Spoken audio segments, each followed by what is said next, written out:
Après un 1er mai confiné l'année dernière, les syndicats réinvestissent les rues cette année. Des manifestations sont prévues aujourd'hui partout en France. Et au cœur des revendications, les conditions de travail, la précarité, les salaires, le retrait de la réforme de l'assurance chômage et la loi sécurité.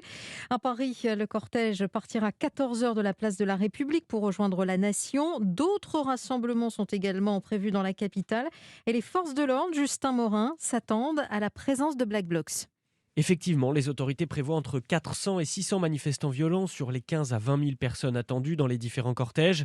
3 défilés ont été déclarés en préfecture, dont un par des gilets jaunes. Ils doivent tous se retrouver sur la place de la République pour un cortège unitaire.